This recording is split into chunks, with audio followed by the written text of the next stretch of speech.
نحمده ونصلي ونسلم على رسوله الكريم وعلى آله وأصحابه أجمعين أما بعد. Alhamdulillah jemaah salat subuh ini mulakan Allah. Kita lanjut sebentar i'tikaf kita sambil kita ngaji kitab At-Tanbihat Al-Wajibat liman yasna'ul maulid bil munkarat. Ini sebagai selingan dari ngaji fikih biasanya. Kita mumpung ini juga bulan Maulid, kita baca satu karya dari ulama nasional kita, yaitu Syekh Hasyim Asy'ari. Sebelumnya kita kirim Al-Fatihah untuk guru-guru kita dan terkhusus untuk beliau. Ila hadratin Nabi Mustafa Muhammadin sallallahu alaihi wasallam azwaji wa ulati wa dzurriyyati jami'an. Lamma li hadzal kitab Syekh Muhammad Hasyim Asy'ari. Allahumma Al-Fatihah.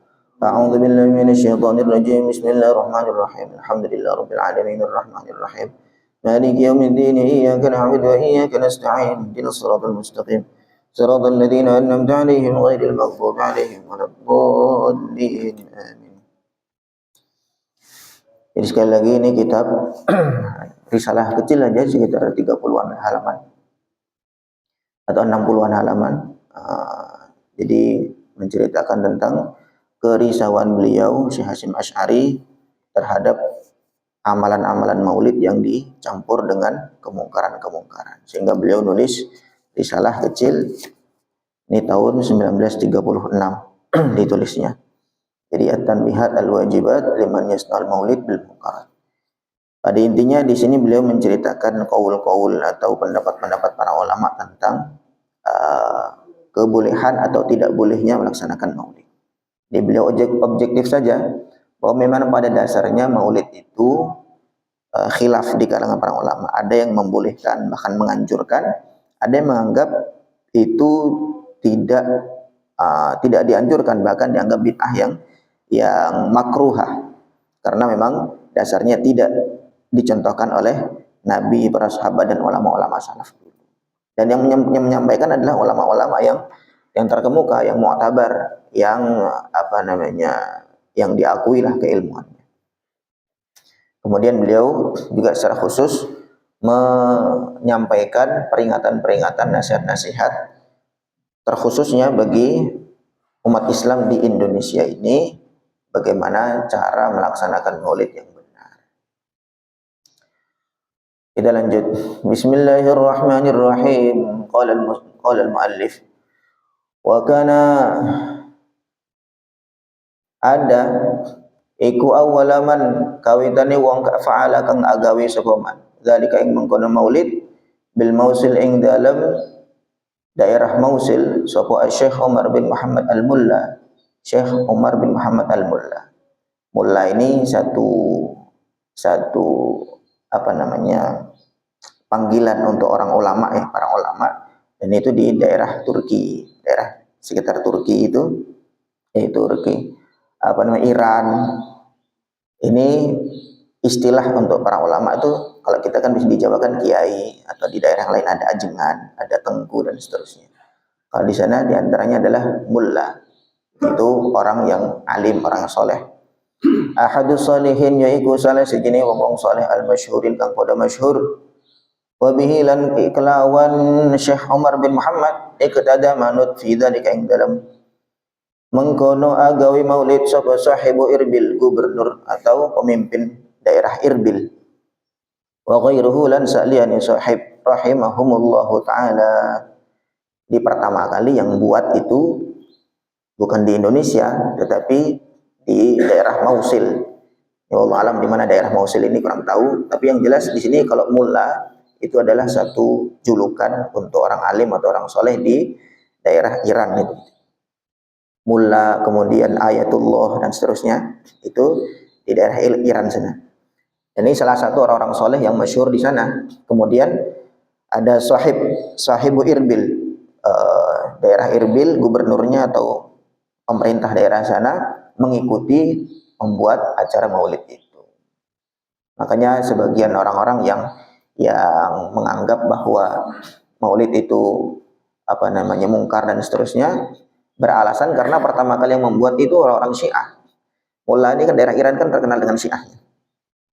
Dan Syiah itu kan jargonnya mereka apa namanya, cinta kepada Nabi, cinta kepada Ahlul Bait, keluarga baginda Nabi Shallallahu Alaihi Wasallam. Nah, karena mereka sentimen dengan itu, dengan Syiah, akhirnya menganggap pokoknya maulid semuanya itu mungkar, karena yang pertama kali membuat adalah orang-orang Syiah. Wallahu alam. Tapi kita baca lagi. Wa qala lan ngendika sapa Syekh Yusuf ibn Ismail An-Nabhani rahimahullah fi kitabih, ing dalam kitab Syekh Yusuf al-musamma kang diarani apa kitab, beliau punya kitab namanya Al-Anwar Al-Muhammadiyah. Rupane dawuh wa wulida sallallahu alaihi wasallam, dan dilahirake sapa Nabi sallallahu alaihi wasallam fi Makkah, ing dalam kota Makkah, fiddar ing dalam omah allati kanat ang ono apa dar apa omah iku li Muhammad ibn Yusuf, kedua Muhammad ibn Yusuf Ats-Tsaqafi. Ada namanya kitab Al-Anwar Al-Muhammadiyah. Di antaranya menceritakan kelahiran baginda Nabi sallallahu alaihi wasallam, karya dari Syekh Yusuf bin Ismail An-Nabhani. Itu menceritakan Nabi sallallahu alaihi wasallam itu dilahirkan di satu rumah. Nah, kemudian rumah itu dimiliki atau dibeli oleh orang atau pemerintah lah, namanya Muhammad ibn Yusuf Ats-Tsaqafi. Kalau jenengan pernah dengar Hajjaj ibn Yusuf, yang gubernur yang terkenal kejam itu, Muslim tetapi dia banyak kekejaman-kekejaman yang dia buat. Nah, ini punya saudara namanya Muhammad ibn Yusuf. Tadi Hajjaj ibn Yusuf, ini Muhammad ibn Yusuf, itu dibeli. Jadi apa namanya, di dalam kitab Al-A'lam karya Al-Qurtubi, itu rumah itu inna dar kanat fi Zuqaq al-ma'ruf bi Zuqaqil Maulid. Rumah yang tempat lahirnya Nabi tepatnya itu di satu lorong namanya ma'ruf atau dikenal dengan Zuqaqul Maulid. Lorong Maulid lah, lorong kelahiran Nabi sallallahu alaihi wasallam. Wa kanat fi muhajirin Nabi sallallahu alaihi wasallam fi yadi Uqail ibn Abi Thalib. Kemudian semasa hijrahnya Nabi, kan waktu Nabi hijrah, waktu Nabi di Mekah ya ditempati Nabi. Kemudian selepas itu apa namanya, selepas Nabi hijrah itu dipegang oleh Uqail ibn Abi Thalib, sepupunya Nabi sallallahu alaihi wasallam. Tsumma fi aidi waladihi, kemudian selepas itu diwariskan ke anak-anaknya Uqail.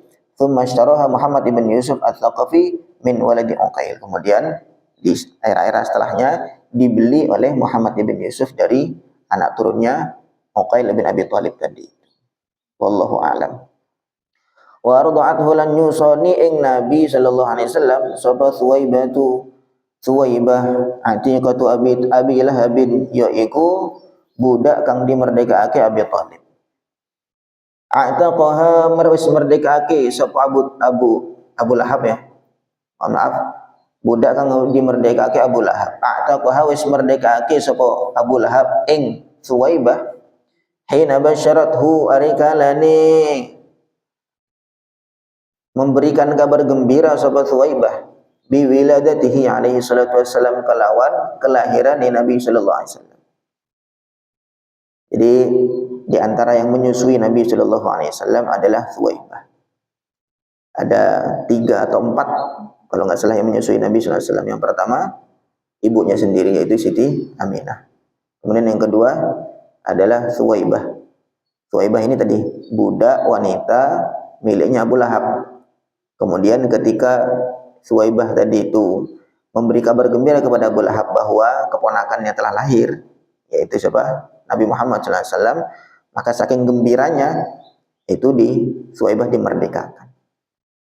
Kemudian yang ketiga yang menyusui Nabi adalah Halimah As-Sa'diyah. Halimah itu ya orang wanita dari Bani Sa'ad sana, orang pedalaman.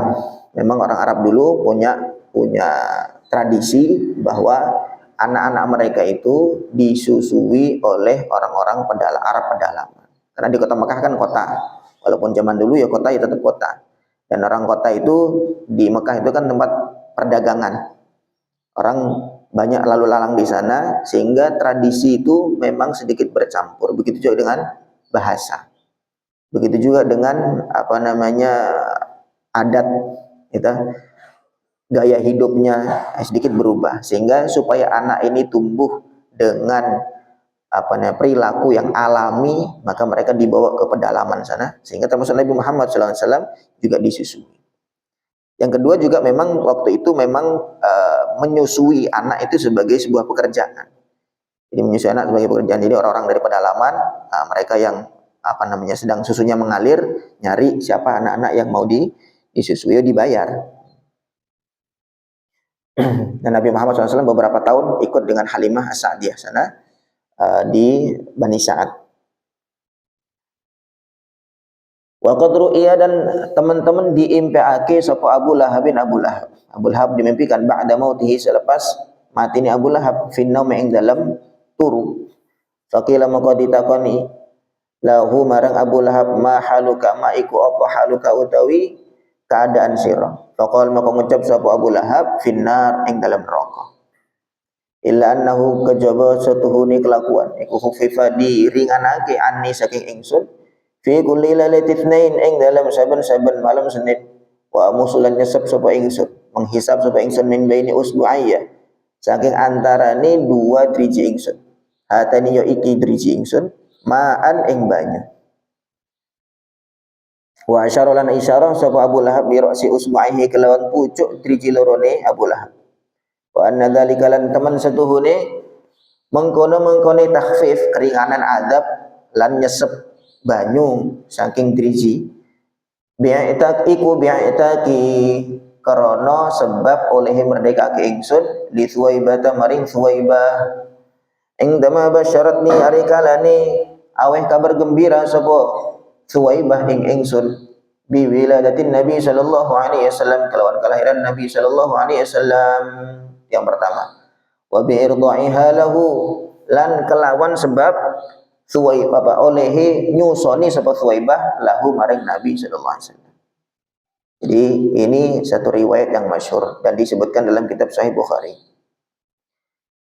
Abu Lahab itu kan pamannya Nabi, kita saudara atau pakliknya Said Abdullah, bapaknya Nabi sallallahu alaihi wasallam.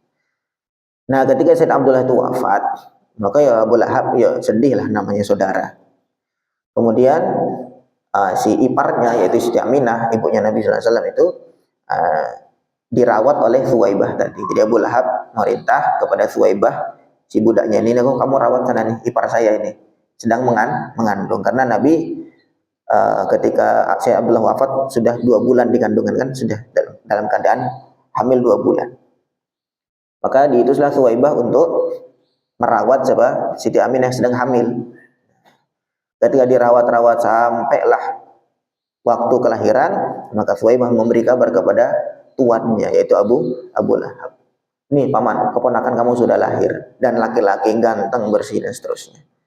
Maka gembira, ternyata yang lahir adalah laki-laki. Saking gembiranya, wis, kamu tak merdekakan, kamu sekarang merdeka. Itu yang pertama. Kemudian yang kedua juga sebabnya adalah Thuwaibah juga ikut merawat Nabi dan menyusui Nabi Shallallahu Alaihi Wasallam. Nah, kemudian ada riwayat dalam Sahih Bukhari itu Abu Lahab itu dimimpikan, Abu Lahab sudah mati, tetap sudah mati dalam keadaan kafir. Bahkan sudah ada cap dari Al-Quran, tabbat yada abi lahabi wa tab, tabbat, celaka Abu Lahab, wa tabba, dan celaka dia. Itu udah nggak bisa diubah-ubah. Bentuk kemukjizatan Al-Quran. Coba surah Al-Lahab itu turun, Abu Lahab masih hidup. Gitu? Abu Lahab masih hidup. Abu Lahab masih hidup, tuh surat itu udah turun. Coba istilahnya kata sebagian orang alim itu mengatakan, seandainya Abu Lahab mau membantah kemukjizatan Al-Quran, dia tinggal masuk Islam. Kan ayat itu jadi batal lah. Gitu? Tapi hebatnya Al-Quran, ayat itu turun, cap bahwa Abu Lahab itu akan mati dalam keadaan kafir, masuk neraka. Abu Lahab itu tetap nggak masuk Islam. Sehingga ayat itu terus menjadi bukti bahwa memang Abu Lahab itu mati dalam keadaan kafir. Khusus satu surah untuk mencaci, mencela, mengecap satu tokoh yaitu Abu Lahab masuk ke dalam neraka. Itu setelah matinya ada yang mimpi. Dalam riwayat itu dikatakan yaitu Sayyidina Abbas, pamannya Nabi sallallahu alaihi wasallam, mimpi ketemu Abu Lahab. Maka ditanyakan, "Ma haluka, kamu kabarnya gimana?" Maka dijawab, "Finnar, ya saya di neraka. Kecuali khuffifa anni fi kulli lailatul itsnain." Cuma dalam setiap malam Senin aku punya keringanan, ada dispensasi untuk aku. Keringanan dosanya yang levelnya tinggi, kemudian setiap malam Senin itu tetap disiksa tapi levelnya ringan. Kemudian wa amusu min baini usbi'i hadaya. Aku dari antara jari-jariku ini aku bisa nyesep air. Di mana ada air di neraka kok? Minumannya yo nanah, yo darah segala macam yang menyakitkan. Tapi bisa menyesep air itu sesuatu yang luar biasa. Nah itu wadzalika bi'ataqi li Thuwaibah. Itu adalah sebab aku memerdekakan Thuwaibah. Dan yang kedua, Thuwaibah juga merawat Nabi SAW, menyusui Nabi SAW. Jadi dapatnya keringanan itu. Dapat keringanan itu adalah sebab aku merdekakan Thuwaibah. Ketika dia memberikan kabar gembira dengan kelahiran Nabi SAW. Allah. Qala Ibnul Jazari mengatakan, fa idza kana lamun ono apa hadza iki Abu Lahabin ya Abu Lahab al kafiru kang wis kafir, alladzi nazal al-Qur'anu bidzambihi, alladzi nazala kang tumurun apa al-Qur'anu Qur'an bidzambihi kelawan nyacat Abu Lahab. Iku juzia diwales sapa Abu Lahab bi farahihi sebab bungahe Abu Lahab lailata maulidihin Nabi sallallahu alaihi wasallam ing malam kelahiran Nabi sallallahu alaihi wasallam. Fama maka iku apa halul muslim utawi keadaan wong muslim al muwahhid kang bertauhid sapa si muslim min ummatihi sallallahu alaihi wasallam saking ummati Nabi sallallahu alaihi wasallam. Ya suruh kang bungah sapa muslim bungah bi maulidihi kelawan lahirin Nabi wa yabdhululan lan memberikan sapa si muslim mata silu ilaihi qudratuhu sekemampuane muslim fi mahabbatihi karana atau yang dalam kecintaan marang Nabi sallallahu alaihi wasallam. Coba bayangkan orang yang sudah kafir dicap oleh Allah dalam Al-Qur'an bahwa dia masuk neraka, celaka selama-lamanya hanya karena gembira dengan kelahiran Nabi Muhammad sallallahu alaihi wasallam, dia dibalas seperti sedemikian rupa. Memang tidak keluar dari neraka, tetapi ada efeknya. Ada efeknya.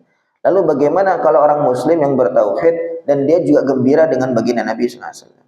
Masya Allah. Dan dia juga menampakkan syukurnya, menampakkan gembiranya itu dengan memberikan sekemampuannya untuk sedekah, untuk berbuat baik. La amri demi yakti utawi umur ingsun iku dadi sumpah, demi umur ingsun, demi sumpah ingsun.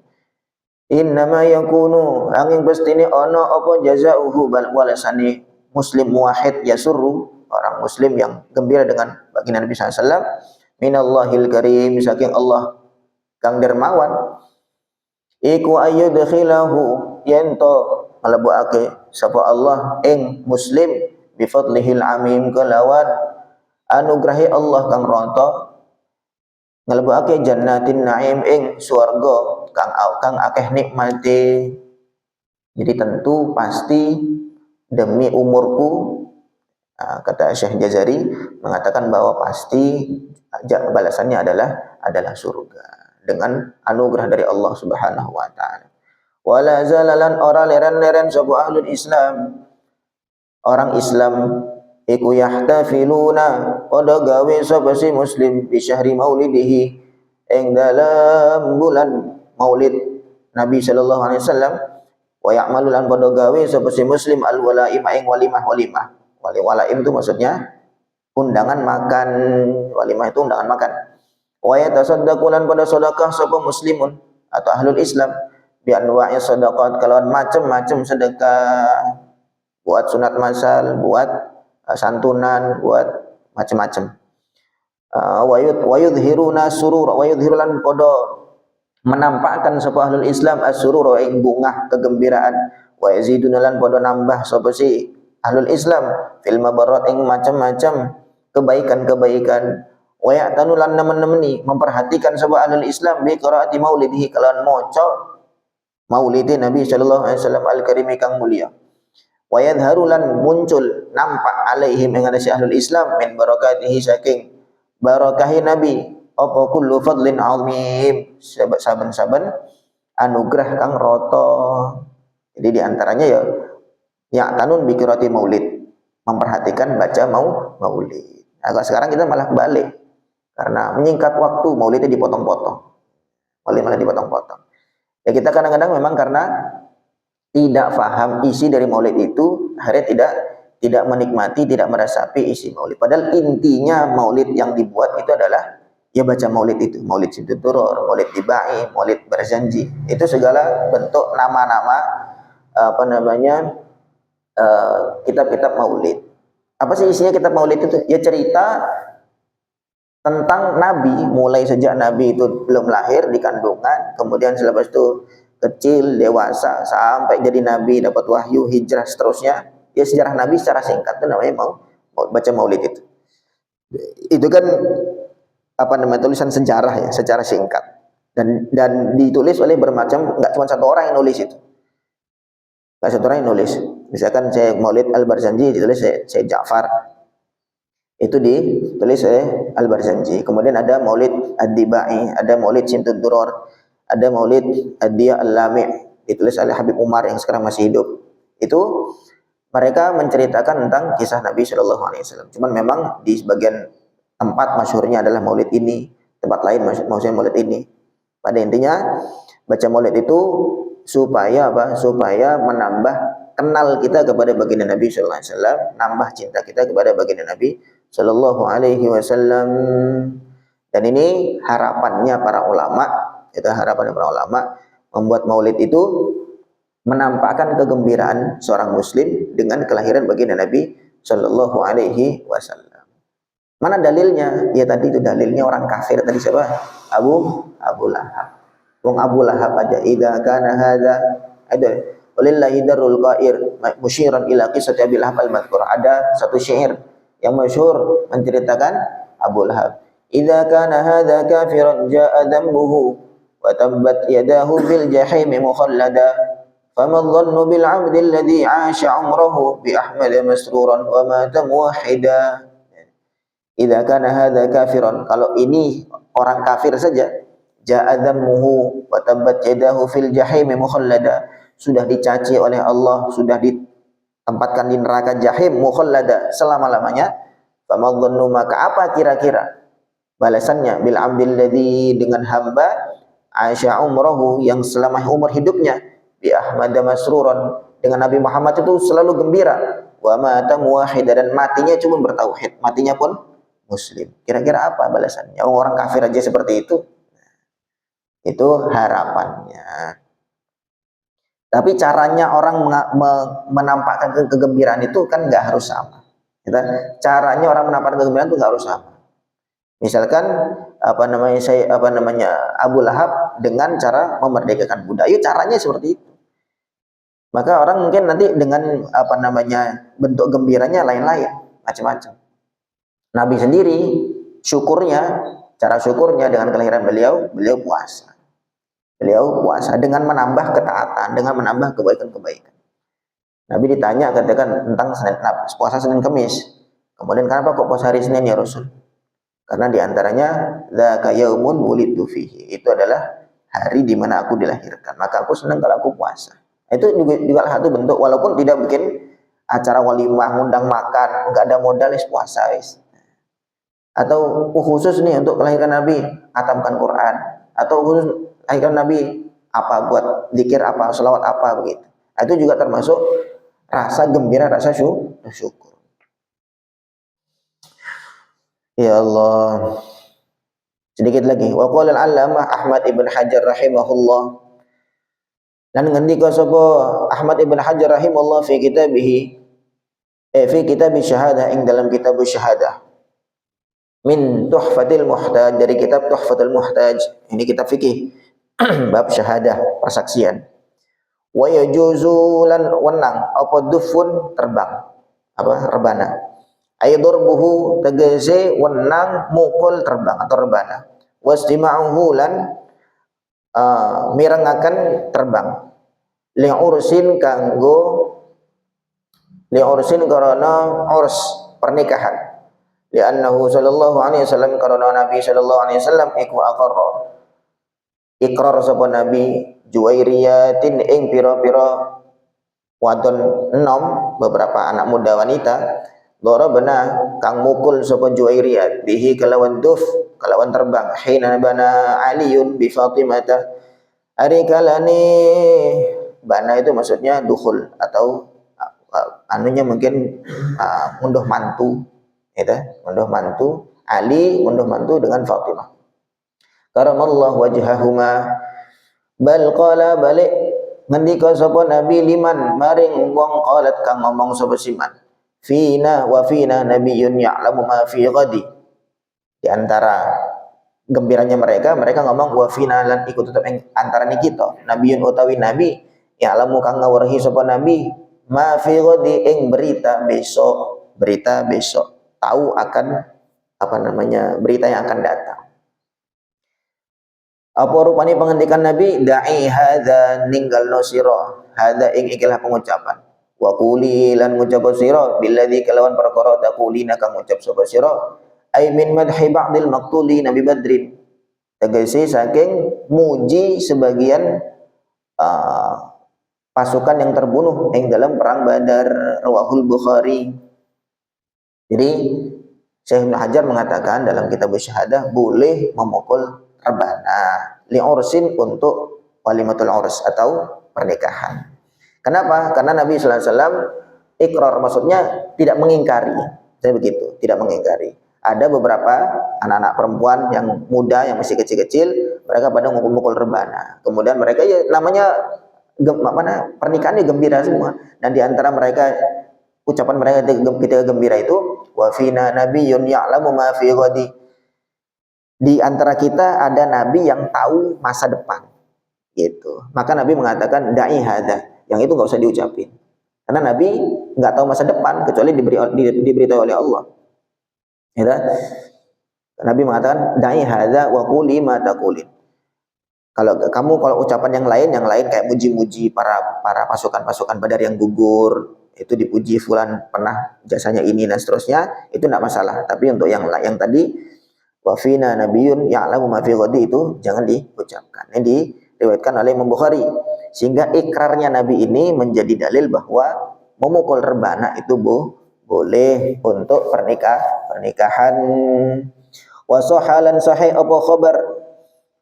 Abu khabar hadis faslu ma bainal harami wal halali ad-durfu bid-duf.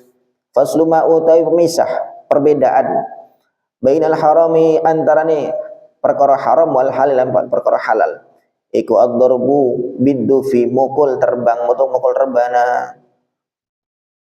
Perbedaan antara yang halal dan yang haram adalah mukul rebana. Kalau berarti orang nikah ya mukul rebana. Maksud orang zina mukul rebana, ada orang zina mukul rebana. Ya enggak, malah nutup-nutupi. Jadi justru perbedaan antara yang halal haram, orang nikah yo pengen semua orang tahu, ini aku nikah loh. Sedangkan yang tidak halal alias zina, ya mesti nutup-nutupi. Tidak mungkin dia malah nyebar-nyebari aku zina, naudzubillah. Wa khabar, dan ada juga hadis di a'linu podo iklan akisiro, podo mengiklankan, menampakkan hadan nikah ing ikilah nikah. Wa ja'aluhu lan dadiake sapa sirahu ing nikah fil masjid ing dalam masjid. Sunnah di antara Nabi nikah ya di masjid. Wadribu alaihi biddufi, wadribu lan mukul sira alaihi ing atase pernikahan biddufi kelawan terbang. Sanaduhu hasan, sanad hadis ini hasan. Jadi Nabi SAW disuruh mengiklankan nikah itu, diumumkan, dikasih pemberitahuan. Kemudian kalau bisa buat di masjid akad nikahnya itu, kemudian pukul terbang. Lah para ulama di antara mereka untuk menjaga adab masjid itu, yaitu kemudian terbangnya atau rebana dipukul di luar masjid, karena ya tadi, karena mukul terbang itu kan menampakkan kegembiraan. Kemudian selepas itu kadang-kadang ada nyanyi-nyanyi dan seterusnya. Nyanyi selama nyanyi itu bukan hal-hal yang negatif ya, maka tidak masalah. wa tad'ifu Tirmidzi utawi oleh dhaifake Imam Tirmidzi lahu marang hadis iki mal khabar iku mardudun ditolak. Ya memang biasa ya, satu hadis ulama ini mengatakan ini dhaif, ulama ini mengatakan hasan, ulama ini mengatakan ini biasa. Nah, dikatakan Imam Tirmidzi mengatakan hadis ini dhaif, lemah, tetapi ini mardud, ditolak. Maksudnya tidak usah dianggap itu. Wah, ini hadis ini hasan, bisa dijadikan sebagai dalil bahwa boleh memukul rebana ketika pernikahan. Wallahu a'lam. Jadi ini mungkin sedikit-sedikit saja terkait nasihat-nasihat dari Syekh Hasyim Asy'ari terkait maulid. Jadi pahami ya? Mudah-mudahan yang sedikit ini menjadi tambahan ilmu untuk kita dan Allah istiqomahkan kita dalam majelis-majelis ilmu dan mudah-mudahan Allah berikan keberkahan-keberkahan yang banyak kepada kita semuanya, barakah bulan Maulid ini. Subhanakallahumma wa bihamdika asyhadu an la ilaha illa anta astaghfiruka wa atubu ilaik. Assalamualaikum warahmatullahi wabarakatuh.